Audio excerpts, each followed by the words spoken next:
Todo mi pasión por los idiomas inició hace 3 años. Hace 3 años, y en 3 años aprendiste a hablar 6 idiomas. Qué impresionante. ¿Y cuáles son los procesos que llevas para aprender los idiomas? ¿Cuáles son, pues, como los motores que tienes para aprender tan rápido? Pues yo trato de incluir todo en mi día a día el idioma, o sea que para mí un idioma viene junto con pegado con la cultura. Entonces me trato de adentrar y aprender todo sobre la cultura de tal país o de los países en que es hablado esto. Por ejemplo, cuando empecé con alemán, me interesaba mucho la cultura alemana, cómo ellos piensan, cómo son, cómo viven, y no sé, tal vez, por ejemplo, escuchaba mucha música. A lo que voy es que trato de incluir todo eso en mi rutina diaria. El inglés, hemos entendido que lo llevaste como asignatura, pues, o sea, nunca estuviste en la escuela bilingüe o estuviste yendo a clases de inglés o algo así. Simplemente fue como lo que se enseñaba en la escuela, sí, básico. ¿Hasta qué grado empezaste a llevar un buen nivel de idioma? Pues ya en la universidad, en mi carrera, en el plan de estudios vienen incluidos 6 niveles de inglés, que es inglés de negocios. Entonces me di cuenta que en efecto tenía que aprenderlo bien, porque pues obviamente el inglés, por más idiomas que sepas, tienes que saber inglés. Entonces me di a la tarea de, como ya lo había llevado y todo, pero en la escuela pública y todo, me di cuenta que bueno, puedo aprender también más haciendo y aplicando las mismas técnicas o métodos de aprendizaje que he hecho con los otros. O sea, escuchar mucha música, leer bastante, entonces todo eso sirve mucho. En Alemania tú eras niñero, cuando viviste en Italia también. También. ¿Qué es más difícil? ¿Aprender un nuevo idioma o cuidar niños? Cuidar niños. Cuidar niños. ¿Cómo regañarías a un niño? ¿Cómo le dirías a un niño que no haga algo malo en italiano, por ejemplo? In italiano. Ma cosa stai facendo? Non so perché stai facendo questa cosa, perché ti avevo detto un'altra cosa. Adesso facciamo i compiti. A ver, ahorita hacemos la tarea. ¿Por qué hiciste eso? Te dije que hicieras algo así. Ajá.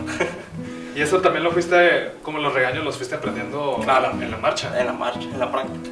Muchas cosas no lo sabía. O sea, cuando me fui a Italia sabía menos italiano que cuando me fui a Alemania mi alemán. O sea, ya sabía mucho más alemán cuando me fui a Alemania que lo que sabía de italiano.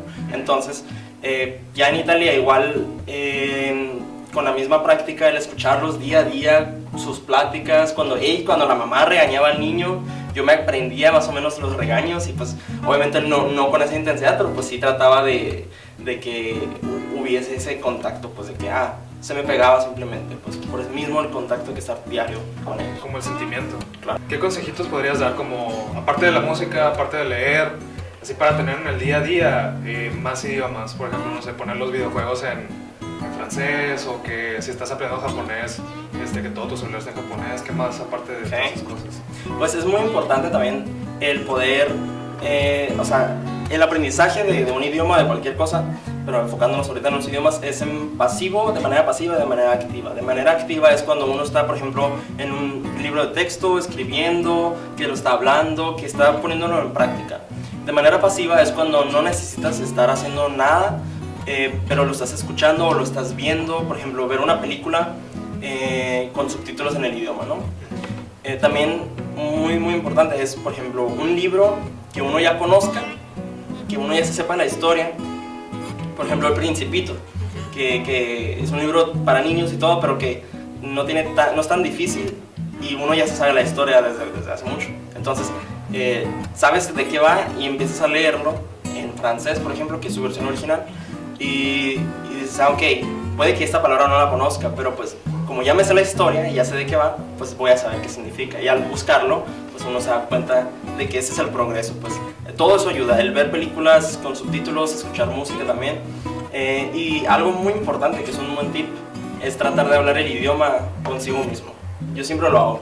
Tratar de pensar, por ejemplo, en inglés. Exacto, o sea, pensar lo que uno está haciendo en el momento. Si estoy desayunando, decir, estoy desayunando pero en el idioma. En alemán, por ejemplo, lo que sea. O sea, le estás diciendo, ¿por qué? Porque uno está diciendo y pensando lo que está haciendo en el momento, está visualizando eso que estás diciendo. Entonces todo eso te ayuda a acostumbrar a tu cerebro en pensar en el idioma, visualizar las cosas en el idioma, por ende el progreso es más rápido. ¿Algún consejo que tengas para gente que quiera empezar a aprender idiomas o en algún momento llegar a ser un políglota? Que todos lo podemos hacer. Eso es algo que todos pueden a cualquier edad. No hay ninguna edad máxima, una edad tope donde ya a partir de ahí ya no se pueda. Todos lo pueden lograr.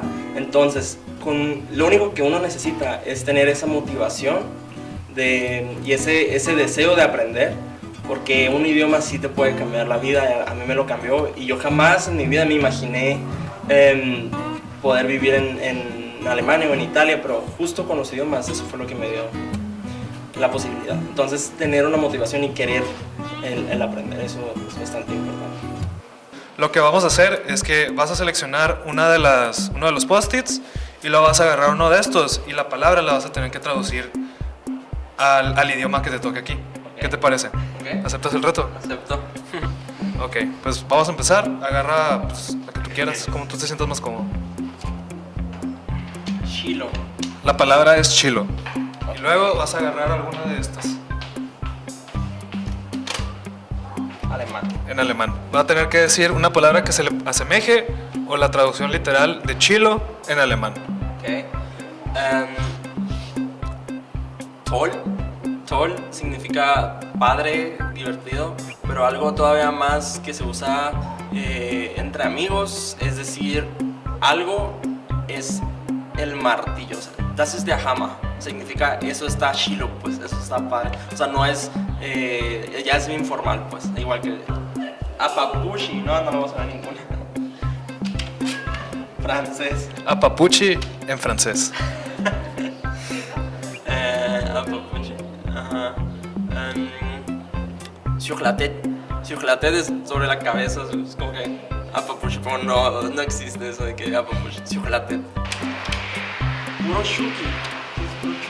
Puro chuki es como lo más fregón, lo más padre, lo más bueno así. Esta carnita es el puro chuki acá. Ah, okay. Italiano. Puro chuki en italiano. Vamos a ver qué tal. Veramente estupendo. Está bastante parecido. Veramente estupendo. Es como que esto es veramente estupendo. Esto es bastante estupendo, bastante bien. Bastante bueno. Ajá, sí. ¿Qué te parece si nos regalas una frasecita para ya terminar la entrevista? Di en alemán: el imparcial es el mejor medio de Sonora. Ok. Der Imparcial ist das beste Medio hier in Sonora.